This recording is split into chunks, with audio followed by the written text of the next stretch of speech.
The morning sun filtered through the tall windows of Kensington Palace as Catherine, the Princess of Wales, stood before her mirror, adjusting the pearl necklace that had once belonged to Diana. Her reflection showed a woman who had grown into her role with grace, but, lately, something felt different. The weight of expectation seemed heavier, pressing down on her shoulders like an invisible burden. William was already downstairs, his voice carrying out through the corridors as he discussed the day's schedule with his private secretary.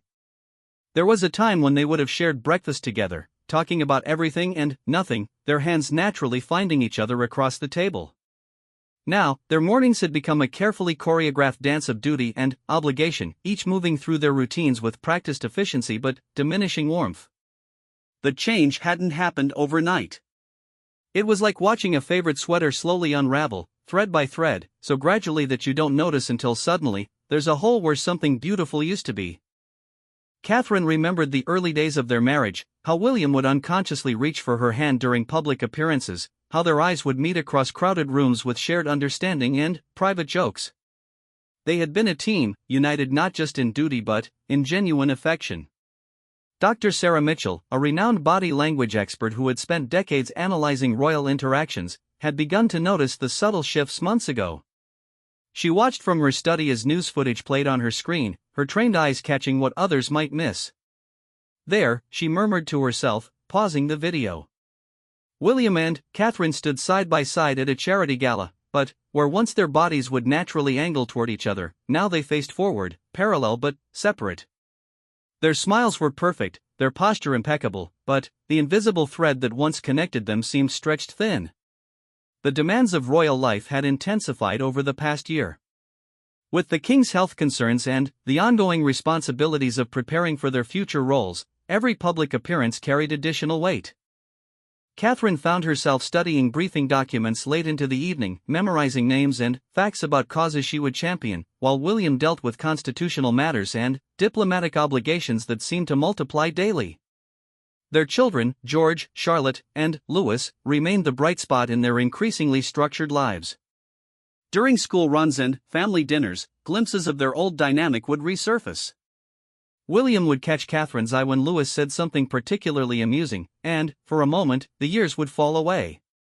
But, even these precious family moments were often scheduled around official duties, carved out like small islands of normalcy in an ocean of obligation.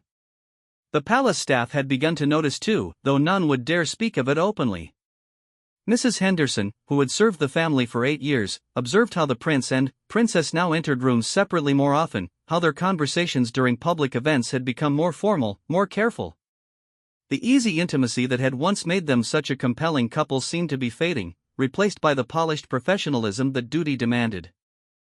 Catherine's lady-in-waiting, Emma, had been with her since the engagement and remembered the woman who used to light up whenever William entered a room. That spontaneous joy had been gradually replaced by a more measured warmth, appropriate for public consumption but lacking the genuine spark that had once made their love story so captivating to the world. The pressure from the media remained relentless. Every photograph was analyzed, every gesture dissected for meaning. The constant scrutiny had always been challenging, but it seemed to weigh more heavily now. Where once they had seemed to draw strength from each other in facing the cameras, now they appeared to retreat into themselves, each carrying their burden alone even when standing together. Royal photographer James Sullivan, who had covered the family for over a decade, found himself adjusting his approach during shoots. "They're still professional, still beautiful together," he explained to his assistant.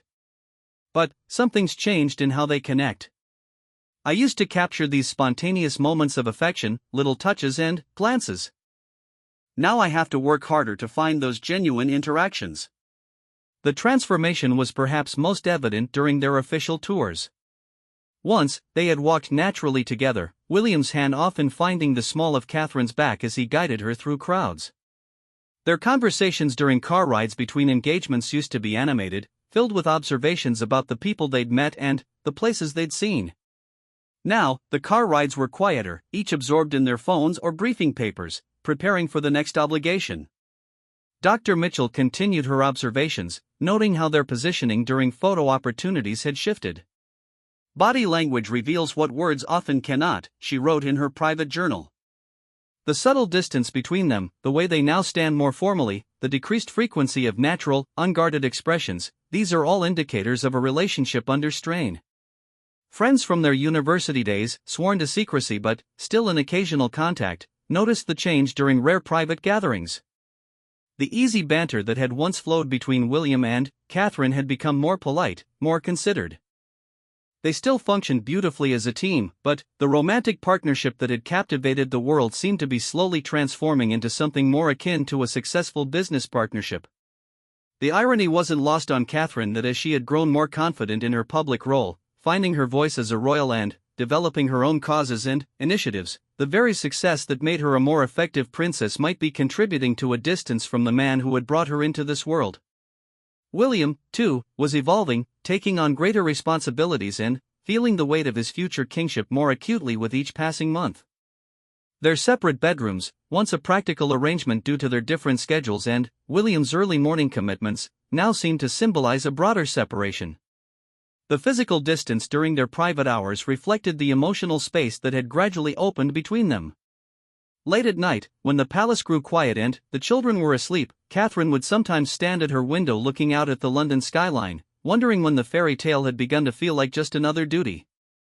She loved William, that hadn't changed, but the way they loved each other, the expression of that love, had become constrained by the very role they were meant to fulfill together. The upcoming state dinner would be another test, another opportunity for the world to scrutinize their every interaction. As Catherine prepared for sleep, she could hear William in his study next door, still working, the soft murmur of his voice as he took calls from officials and advisors. Once, she would have knocked on his door, brought him tea, shared in whatever was occupying his thoughts. Now, she simply pulled her covers closer and tried to remember when the distance between their rooms had started to feel so vast. Dr. Mitchell closed her laptop and removed her glasses, having spent another evening analyzing footage from the day's royal engagements.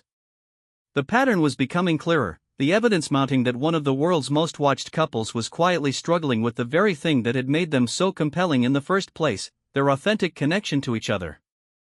The world continued to see them as the perfect royal couple, and perhaps they still were in many ways. But perfection, it seemed, came at a cost, and that cost was becoming visible to those who knew how to look. The question that lingered was whether this was simply a rough patch that all marriages navigate, made more difficult by their extraordinary circumstances, or something more fundamental, a transformation of their relationship that might never return to what it once was. As London settled into another night, the Prince and Princess of Wales lay in their separate rooms, each carrying the weight of their roles and the quiet sadness of connection lost, wondering if the morning would bring another day of performed unity or a chance to remember what had brought them together in the first place. 3 months had passed since Dr. Mitchell first began documenting the changes, and the patterns had only become more pronounced. The spring garden party at Buckingham Palace provided a perfect case study as hundreds of guests mingled on the pristine lawns, cameras capturing every moment of the royal couple's interactions.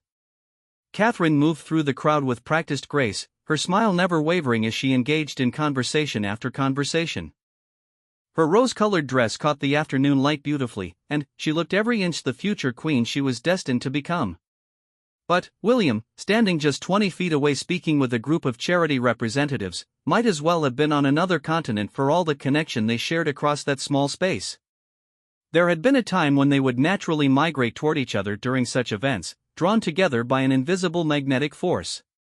Their old pattern had been beautifully synchronized, they would work the rooms separately for efficiency but regularly circle back to each other, sharing quick touches, whispered observations, or simply the comfort of proximity.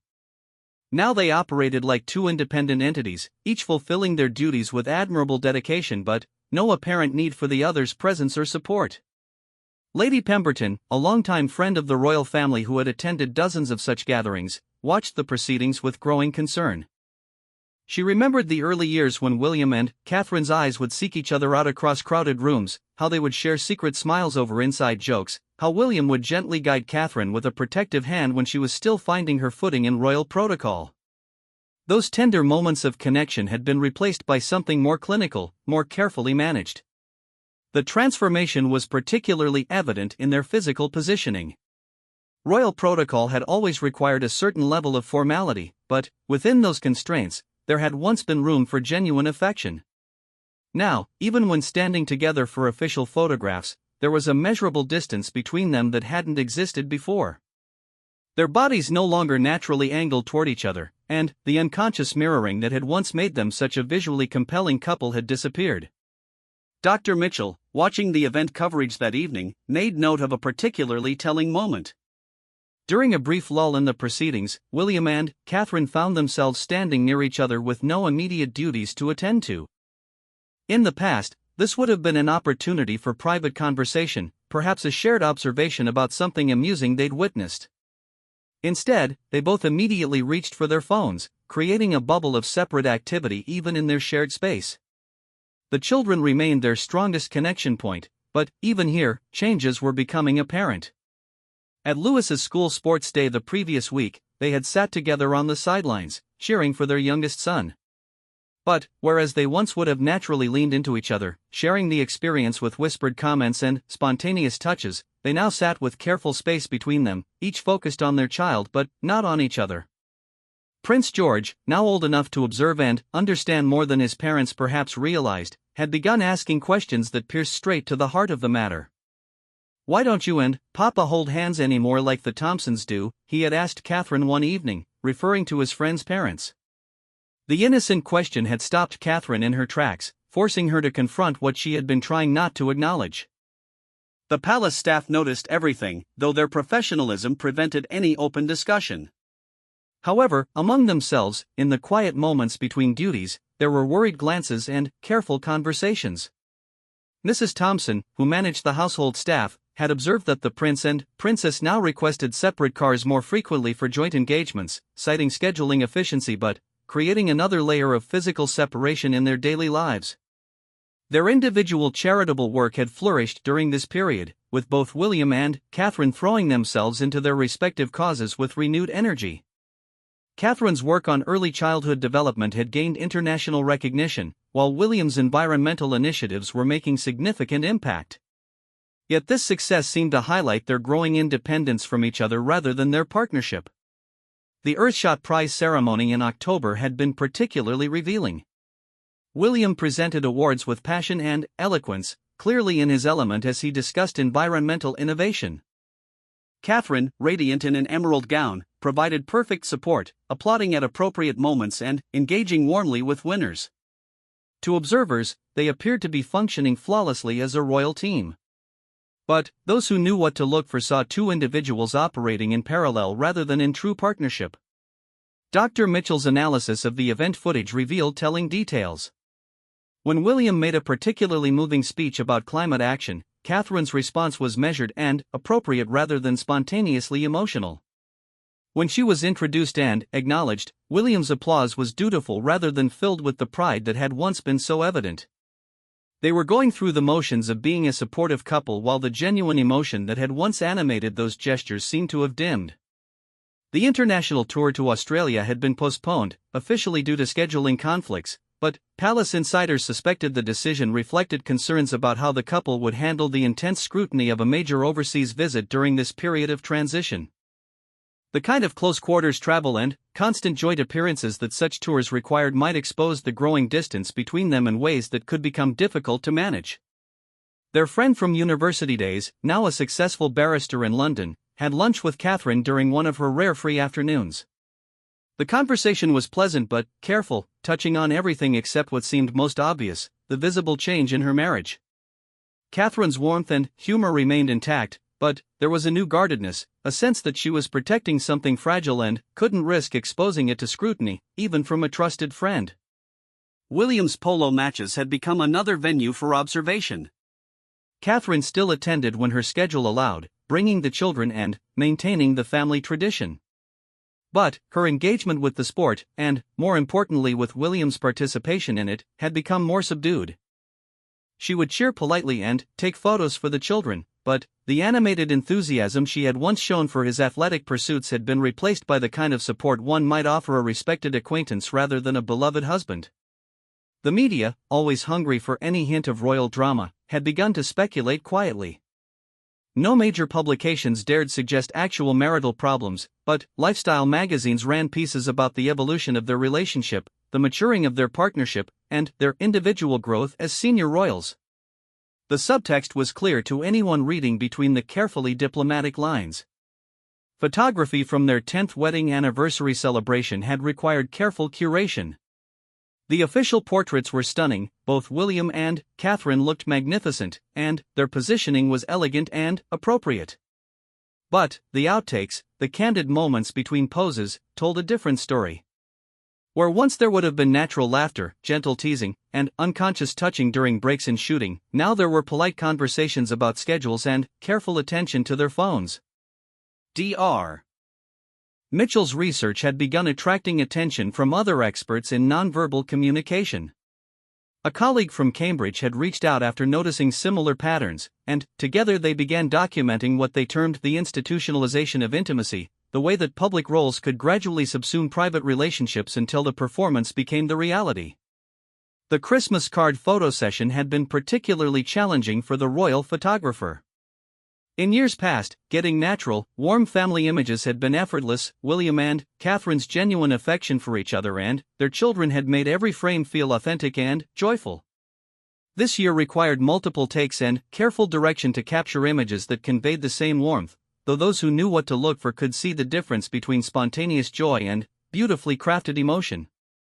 Their evening routines had evolved to minimize awkward moments of forced togetherness.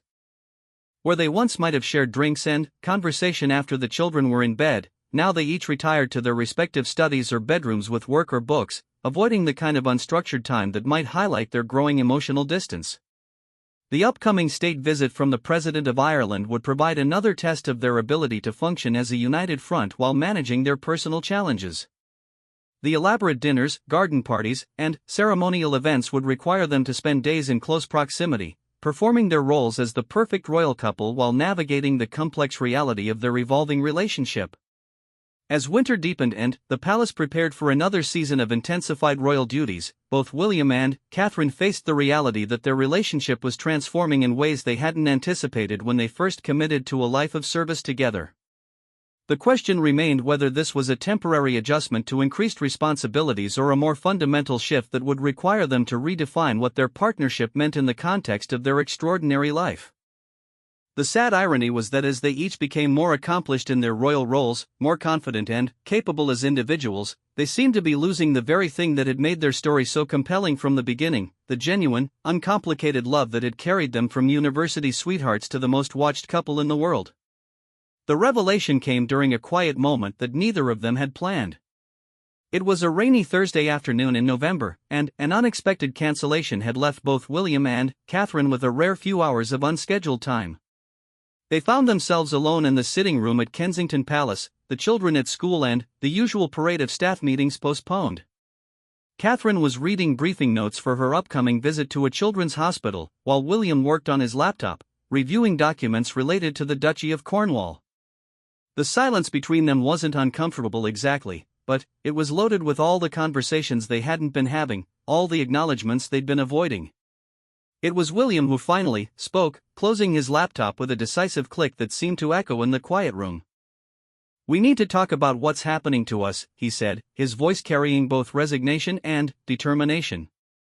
Catherine looked up from her papers, and, for a moment, her carefully maintained composure wavered. The vulnerability in her eyes was the first genuine emotion William had seen from her in months that wasn't related to their children or their work. "I was wondering when one of us would say it out loud," she replied softly.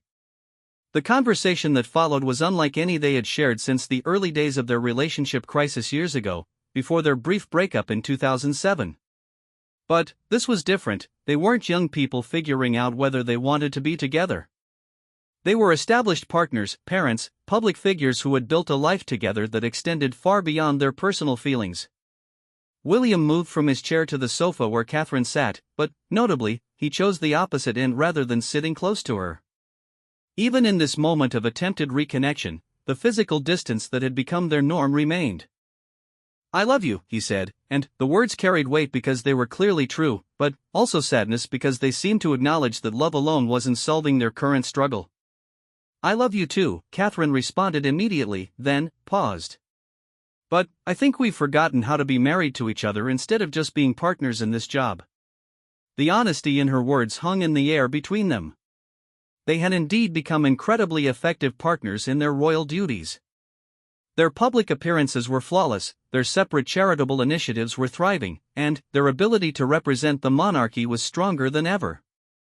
But, somewhere in perfecting their professional partnership, they had lost track of their personal one. William ran his hands through his hair, a gesture Catherine recognized from their university days when he was working through difficult emotions.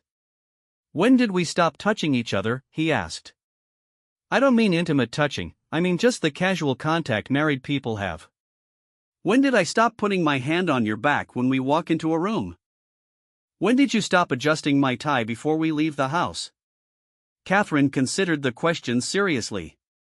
"I think it happened gradually when we started being more conscious of how every gesture would be photographed and analyzed. It became easier to maintain distance than to worry about how a casual touch might be interpreted or criticized." The observation was accurate but heartbreaking. They had allowed the intense scrutiny of their public life to slowly erode the natural intimacy of their private relationship.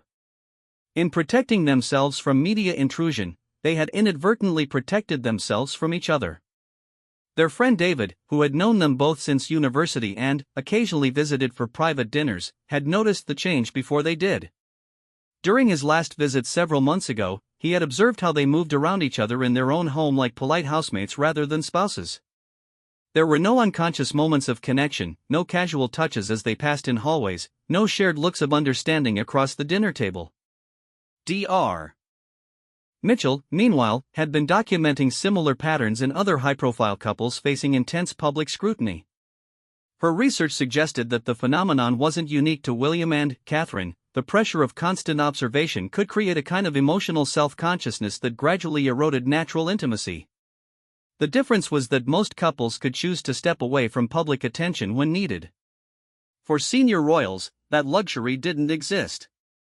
The conversation between William and Catherine continued for nearly 2 hours, touching on everything from their scheduling practices to their separate bedrooms to their reluctance to show affection in front of staff members who had become so much a part of their daily lives that privacy felt impossible even in their own home.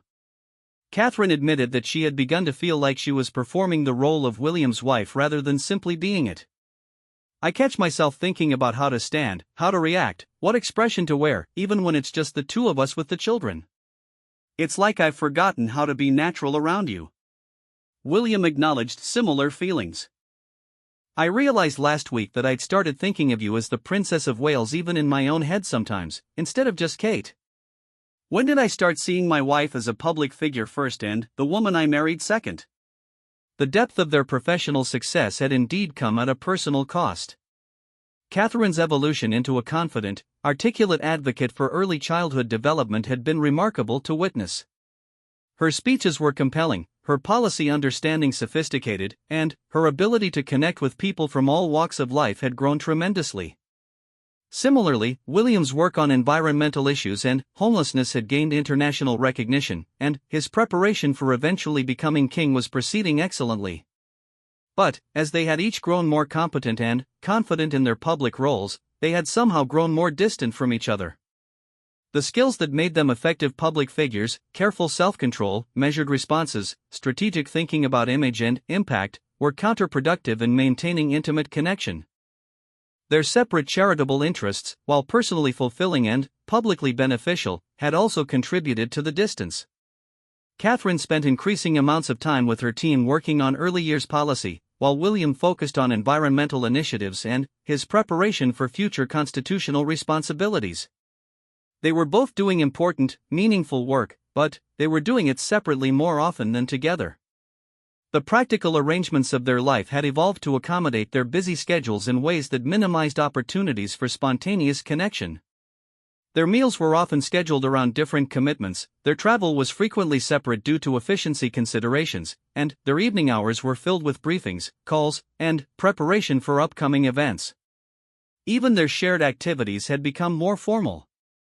Date nights required security arrangements and careful planning that removed any possibility of spontaneity. Family outings were often tied to public engagements or had to accommodate photographers for official pictures. The simple pleasure of deciding on the spur of the moment to take a walk together or share an unplanned meal had become nearly impossible. Catherine brought up another painful realization. I think we've started competing with each other instead of complementing each other. Not consciously, but when your environmental work gets praise, I find myself working harder on my childhood development initiatives instead of just being proud of you. And I suspect you do the same.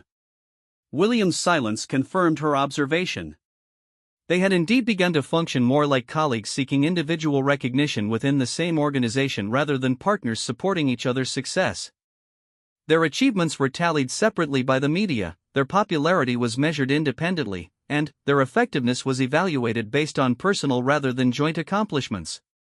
The children remained their strongest shared priority and source of joint joy, but even there, changes were emerging. Their parenting decisions were increasingly made through text messages and brief conversations rather than lengthy discussions. Their attendance at school events was often divided based on scheduling rather than preference, and their bedtime routines with the children had become more independent as their own evening routines diverged.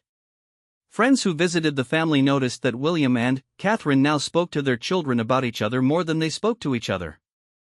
"Papa thinks you should." And "Mama said that," had replaced the natural conversations between spouses who were actively parenting together throughout each day. As their afternoon conversation drew to a close, both William and Catherine acknowledged that something fundamental needed to change if they wanted to preserve not just their marriage but their effectiveness as a royal partnership. The irony was that their professional success was undermining their personal foundation, which could ultimately threaten their ability to fulfill their roles effectively in the long term. They agreed to make conscious efforts to reconnect, though both recognized that the challenges they faced weren't simply a matter of good intentions. Their lives were structured in ways that worked against intimacy, their schedules were controlled by others, and their privacy was limited in ways that made natural relationship maintenance extraordinarily difficult. The conversation ended with an agreement to seek guidance, though the complexity of their situation meant that even finding appropriate help would be challenging. Traditional marriage counseling wasn't really an option given their public positions, and there were few people who could understand the unique pressures they faced. As William left the room to collect the children from school, and Catherine returned to her briefing papers, both carried with them the weight of recognition. They had finally acknowledged what had been happening to their relationship, but the path forward remained unclear.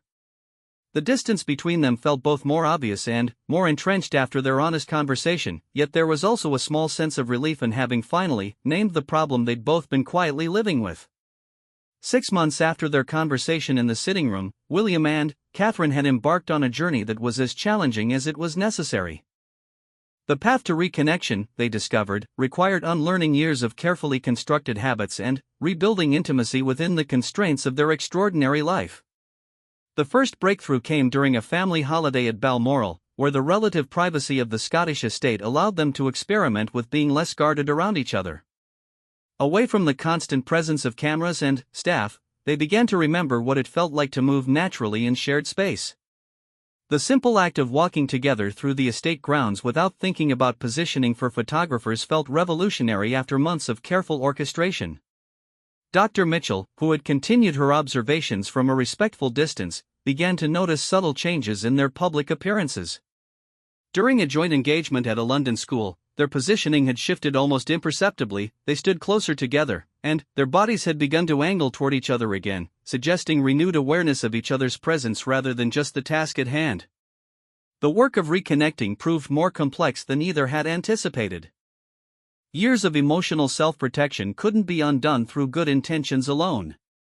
They had to consciously relearn behaviors that had once been automatic, fighting against muscle memory that told them to maintain careful distance and measured responses. Their daily routines became the testing ground for small changes. William began stopping by Catherine's study in the evening, not for official business but simply to check how her day had been. Catherine started adjusting William's tie again before public appearances, a tiny gesture that carried enormous symbolic weight. These moments felt awkward at first, like performing intimacy rather than feeling it, but gradually began to feel more natural. The children noticed the changes before anyone else. Charlotte, with the acute observational skills of a 9-year-old, commented that Mama and Papa seem happier together after witnessing them share a spontaneous laugh over Louis's latest mischief. George, approaching his teenage years with increasing awareness of adult dynamics, seemed relieved by his parents' renewed ease with each other. Professional support came in an unexpected form, a retired royal aide who had served the family for decades and understood the unique pressures they faced. Lady Susan Hampton had witnessed other royal couples navigate similar challenges and could offer practical guidance that considered both their personal needs and their public obligations. Her advice was refreshingly direct: your marriage is not a luxury you can afford to neglect. It's essential infrastructure for everything else you're trying to accomplish. Under Lady Hampton's guidance, they began to implement small but significant changes in how they structured their time and attention. They instituted a weekly private dinner with no staff present and no electronic devices, a simple practice that felt radical in their highly managed world.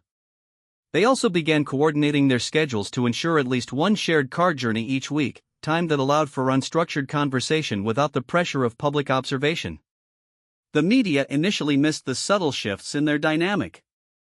The changes were too nuanced for headlines and too gradual for dramatic coverage. But royal photographers began noticing that their subjects seemed more relaxed, that capturing natural moments of connection was becoming easier again. James Sullivan, the veteran photographer, noted that they're beginning to forget that cameras exist when they're together, which creates opportunities for much more authentic images. Their charitable work began to reflect their renewed partnership in subtle ways. While maintaining their individual initiatives, they started making more joint appearances at each other's events. Catherine attended more environmental summits with William, while he began showing up at early childhood development conferences. Their support for each other's causes became more visible and more genuine, stemming from renewed personal investment in each other's success. The test of their progress came during a major state visit from the German president. The elaborate ceremonial events, formal dinners, and constant public scrutiny created exactly the kind of pressure that had previously driven them into separate professional modes. But, this time, observers noted genuine moments of connection, shared glances during speeches, subtle touches during formal proceedings, and the kind of nonverbal communication that suggested they were truly functioning as a team again. Dr. Mitchell's analysis of footage from the state visit showed marked improvement in their body language synchronization. Their walking rhythm had become naturally matched again, their standing positions complemented rather than paralleled each other, and their facial expressions during public events showed more authentic emotional coordination. The formal distance that had characterized their appearances for over a year was gradually being replaced by something that looked more like genuine partnership. The transformation wasn't without setbacks. Old habits reasserted themselves during particularly stressful periods, and there were events where the comfortable distance of their professional mode felt safer than the vulnerability of renewed intimacy. Learning to balance their need for self-protection with their desire for connection remained an ongoing challenge. Their friends began to notice the change during private social occasions. The dinner party conversation flowed more naturally between them, they seemed more comfortable with casual physical contact, and the sense of two people carefully managing separate public images was replaced by something that felt more like an actual married couple navigating shared challenges. Perhaps most significantly, they had begun to develop a different relationship with the constant scrutiny that had initially driven them apart. Instead of allowing media attention to make them self-conscious about natural intimacy, they had started to view their genuine connection as something valuable to protect but not to hide. Their displays of affection became more natural precisely because they were less concerned with how those displays would be interpreted. The palace staff noticed that both William and Catherine seemed more relaxed in their roles, more comfortable with each other, and more effective in their public duties. The tension that had characterized their interactions for months had been replaced by something that felt more sustainable and authentic. Their evening routines had evolved to include more shared time. While they maintained separate bedrooms for practical reasons related to their different schedules, they had instituted a practice of spending time together before retiring, sometimes discussing the day's events, sometimes simply reading in comfortable silence, but always with an awareness of each other's presence and emotional state. Lady Hampton's continued guidance had helped them understand that their earlier difficulties weren't a sign of fundamental incompatibility but rather a predictable response to extraordinary pressure. Every couple faces the challenge of maintaining intimacy while pursuing demanding careers, she had explained. Your careers simply happen to be unusually public and unusually demanding.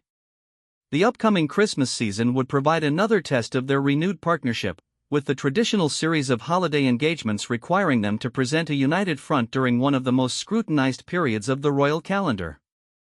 But, for the first time in over a year, they were approaching these obligations with confidence in their ability to support each other rather than simply perform alongside each other. As winter settled over London and the palace prepared for another season of intensified public duties, both William and Catherine carried with them a sense of cautious optimism. They had learned that their love for each other was resilient enough to survive the pressures of their extraordinary life, but they had also learned that maintaining their connection required conscious effort and constant vigilance against the forces that would pull them apart. The distance that had once seemed insurmountable was gradually closing. They were rediscovering not just their affection for each other but their genuine liking of each other, the foundation of friendship that had originally brought them together and that could sustain them through the challenges that lay ahead. Their story had become one of recovery rather than loss, of two people who had temporarily lost their way finding each other again within the constraints of lives that would never be entirely their own. The body language that had once revealed their growing distance now began to tell a different story, one of two people learning to be both public figures and private partners, both individually successful and genuinely connected. Dr. Mitchell closed her latest observation notes with a sense of professional satisfaction and personal relief. The couple she had watched gradually drift apart over many months was slowly but surely finding their way back to each other. The change was subtle, like everything about their relationship, but it was real.